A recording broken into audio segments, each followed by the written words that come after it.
Hey everyone, it's Liz here from the Nail Hub, and I wanted to welcome you all to 2024. Happy New Year, everybody.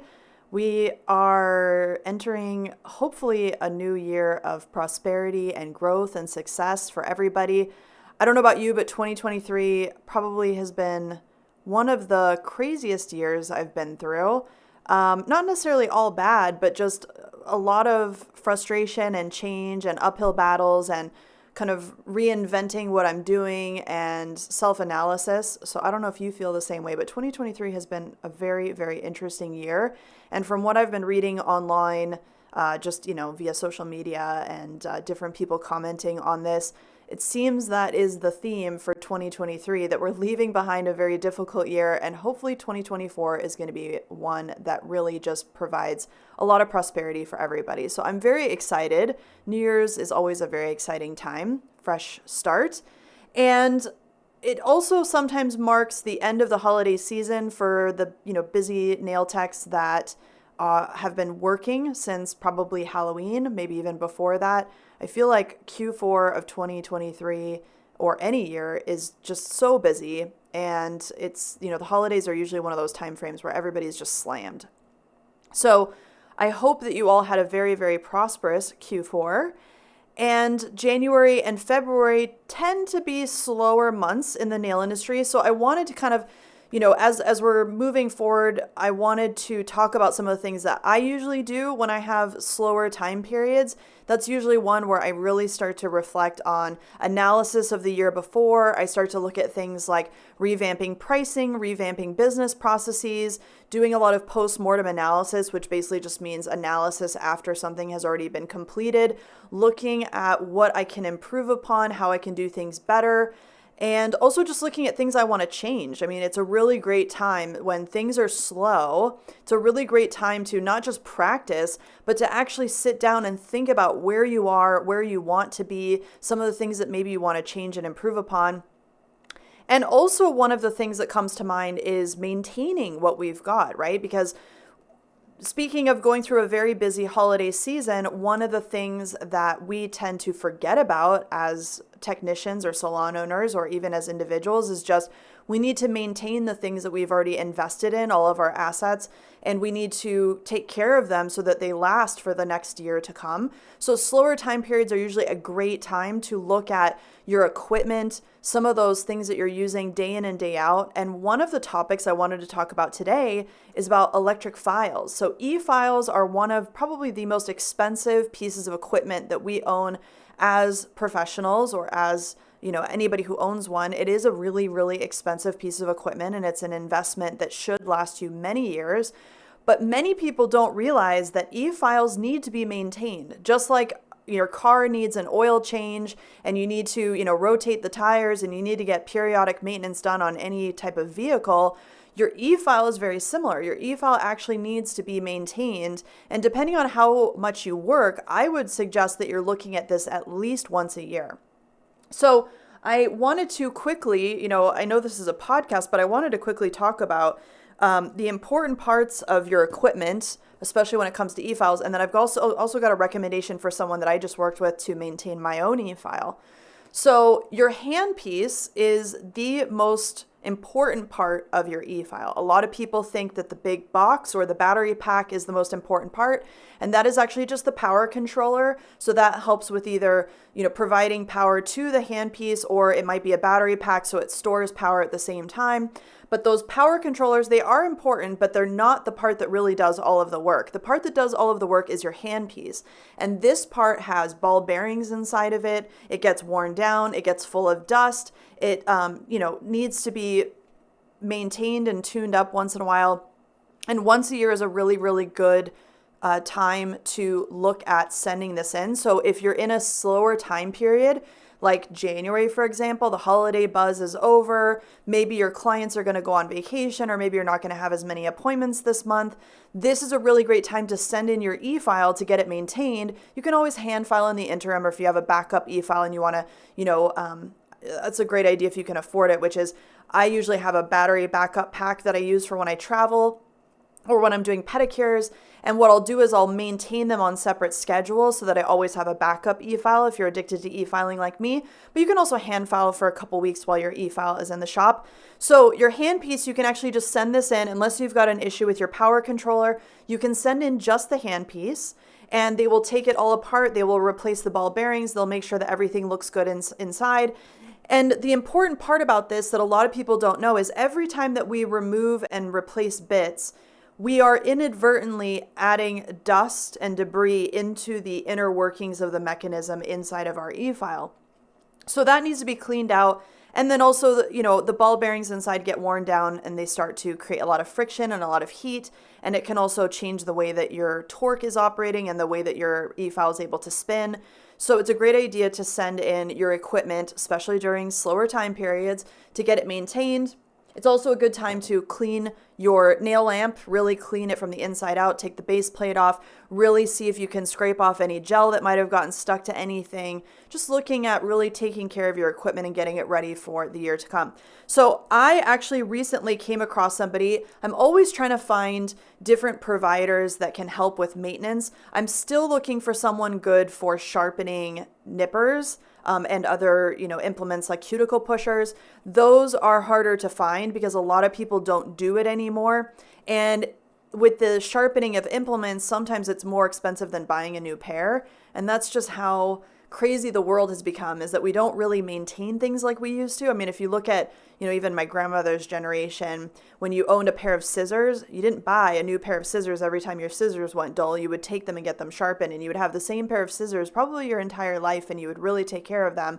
Nowadays, with just the amount of production that exists and the, cheapness of materials and being able to import things for less than what, it would cost to maintain them, a lot of us are so used to just buying new every time we need something sharp or we need something refreshed.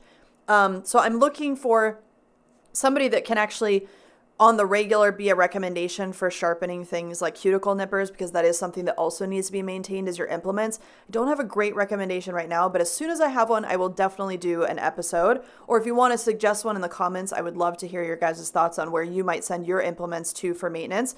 But regarding my e-file, I had recently sent it in to Drill Repairs. I'll put a picture of this up on the video so you guys can see this business card more clearly.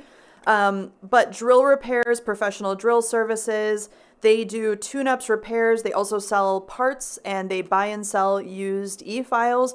So if you're looking to check this out, their website is drillrepairs.com. So the process is very simple. All you have to do is reach out to the business. I did this via email, and you can also fill out a form on their website. Very easy to do. And then as soon as you fill out the form, they will contact you and confirm what you're wanting as far as the service. They'll give you some instructions on how to mail in your e-file. You can just mail in the handpiece if that's all you're going to get worked on. And I just put mine in some bubble wrap. I wrapped it very securely. What I also did was I took my handpiece and I zip tied on a little note card that had my name and my address and my phone number on it. That way, when they receive it, even if they take it out of the mailing package, they're able to see who this belongs to. So if you have a cord, just zip tie or tape a piece of paper, a little note card to your handpiece. That way it'll identify it for them as to who this belongs to. And then I just waited maybe a week or so. They worked on it. It might take a little bit longer depending on how many they have to work on, but I think it took about a week. Then they reached out to me and said, hey, it's all done. Please, pay the invoice for everything that we did to your e-file. They provided a whole diagnostic about what was done. And I think I paid something like $80 or $90, which is very reasonable for maintenance, especially replacing all the ball bearings, taking it apart, cleaning it out, all of that good stuff. They can also replace parts for you if you need new parts. They can replace electrical cords if your cord has been worn out or something like that. You can also send in your power controller if you need that to be looked at. If you're having any issues, like your e-file is just not working the way it used to, if it seems like it's getting bogged down, the torque just isn't the same, if it's making any weird noises, those are all really red flags that you should pay attention to. Sound is definitely one of those things I pay attention to with my e-file.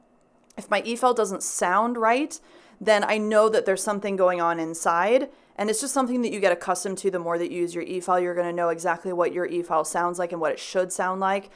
And yeah, sent it in, did all of that, got the invoice, paid the invoice, they shipped it back to me. I think the whole process took about 2 weeks. So that's great because it doesn't take very long for you to be, without an e-file if you need to be without an e-file, if you don't have a backup. And also hand filing is not that big of a deal. Or you can schedule this around, time that you're not going to be as busy with clientele. So very simple process, very important to the longevity of my equipment. So I'm always happy to maintain. And I just thought this was a very professional experience with drill repairs. I think they did a great job. I was very happy. And so I wanted to recommend them here on my channel for anybody that needs to get their e-file maintained. You can also reach out to the manufacturer of your e-file. A lot of times they will be able to provide their preferred repair service place, whether they do it themselves or they have somebody that they work with. So you can definitely do that as well. But I was very impressed, and this drill repairs company, they seem to service a lot of the major brands that I'm used to seeing, that I'm used to reselling as the Nail Hub. So I just thought this was a great recommendation for all of you.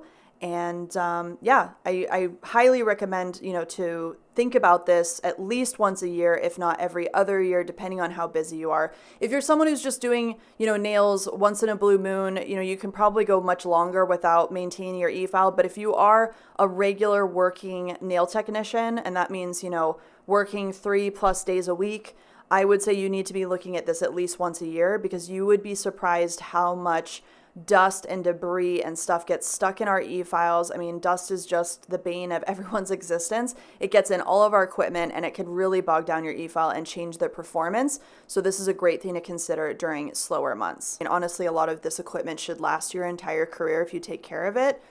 And I wanted to also talk about that too, which is, $80, $90, maybe it's $100. It costs you to get your e-file maintained. A lot of you would be like, well, in 4 or 5 years, I should just buy a new one, right? Well, the problem is your e-file won't actually make it to the 4 or 5 year mark to be able to just buy a new one. You will start to have repercussions of not actually maintaining your e-file, and sometimes it'll just seize up because of so much stuff being in there, or the ball bearings getting so worn down. So you are going to need to maintain it probably every year or 2 years. Otherwise, it will just absolutely seize and stop working. And also, to me, $80 a year, if you think about that, it's less than $8 a month. And if you're a working nail technician, you should be able to actually have that come out of your services, right? A lot of these return on investment ideas that I talk about when it comes to the price points that we charge clientele, your business should be so profitable that you're able to not only pay yourself, but you're able to also maintain your equipment, you're able to rebuy supplies. So if you're finding yourself in a position where you're going, oh, $80 to maintain my e-file, that's too expensive. Like, I would never do that. That's a lot of money. That to me is also a red flag that maybe your pricing isn't right to the point where you're actually able to afford all of the costs that your business needs to bear every single year. So just a little food for thought on that. But I hope this is helpful. I just wanted to quickly hop on here and talk about, this is a great time not only to be assessing your strategy and your business and all of those kind of high level things for the year to come, but also quiet times are a really good time to look into getting your implements sharpened, getting your e-file maintained, really doing a deep clean on your desk, taking everything out, cleaning all your drawers, getting all the dust out, looking at your nail lamp, really cleaning that as much as possible, looking at if any equipment needs to be updated. Maybe you do need a new lamp. Maybe you do need to upgrade some of your stuff. These are great times to do it. And also Q1, usually there are a lot of manufacturers and a lot of businesses that can help you with that. So check it out. Let me know what your thoughts are on these kind of ideas. I'm always trying to come up with really helpful content to get you guys on track with, being the most successful that you can be. So this is my personal recommendation to you, which is use quiet months to really maintain your equipment, set yourself up for success, especially prepare for busier seasons like spring and summer is coming. Before you know it, we're going to be doing neon colored manicures and pedicures, which is very exciting. But yeah, I will provide all this information also below this video, and let me know what your thoughts are on anybody who has found a great option for sharpening implements. And I'll be in touch again soon with another episode. Bye, guys.